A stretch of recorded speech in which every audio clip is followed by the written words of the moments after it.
Hello guys, maayong adlaw ka natin tanan. So, don't mind sa kong voice kay not feeling well man ang yads karon ko napis lang okay. Wala lagi ko tarong pahuway sa amo ang kabuang itugit pag yun.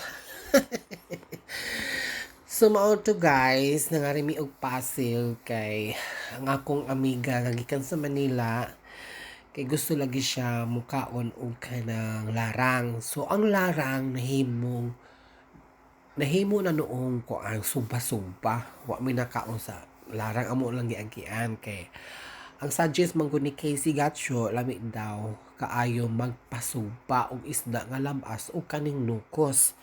So karon makigalaan ko samtang nang libod-libod mi diri sa Pasil pagkadagko naman aning mga isda ang puro naman ning batiis o dagko kaayo mga isda labas at kaayo gwapa kaayo liwat namo. Agayo mao to. Murag kuwang na lang mahalin mi diri oy. Okay. Tungod sa among kaanyag may pa.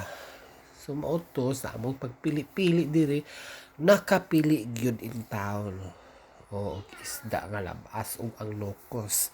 Di man pwede nga palitag nokos usa ka buok. Kinahanglan kinilog yun.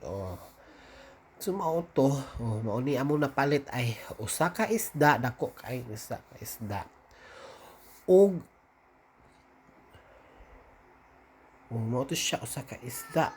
Napalit di ba dako kayo. Amo day na ipasugba. Libre na lang pasugba ni kuya diha sa fish court. Fish court pa diha tawag sa bitawag na diha Basta diha sa Pasil. Niya, nagpapulo lang ni si Tanya og chorizo o baboy. Hindi mo kaon yung baboy. Isda na ni seafood sa kintayan. So niya, awara ko na mo kananan. Relaxing kaayo Naramis na plain dagat. Kita na mong SRP. Bridge. Ang Sisilex. Awara ko na. Niya, karon ang among paghinabi niyang maayo kay amo lagi higala nga si Tanya galing sa Manila. O diba? Na-issue diri first time na kong niyari. First time na kong kakaon diri ba.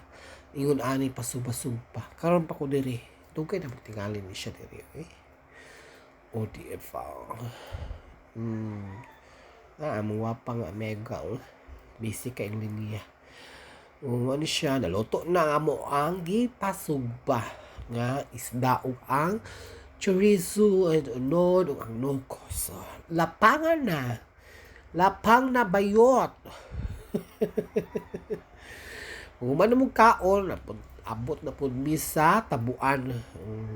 Kaya akong amiga, daghan po siyang amiga dito sa Manila. Yang ipasalubong dito.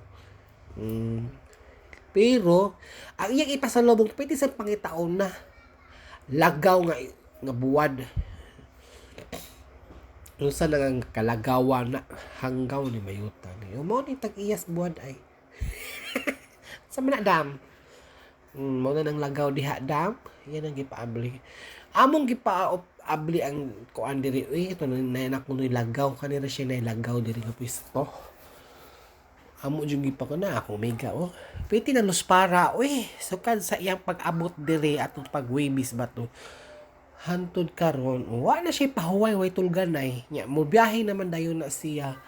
Balik naman dayon na siya sa Manila. Traders na ba na siya diri o sa ba? Uli dayon ana siya ka galante. Mao ni siya lagaw. Wapa ba ya? Wapang lagaw Wala man isdas bato no. Awa, gipinikas. Wapa Dire pagdugay babay na. Bye na bayot, bye.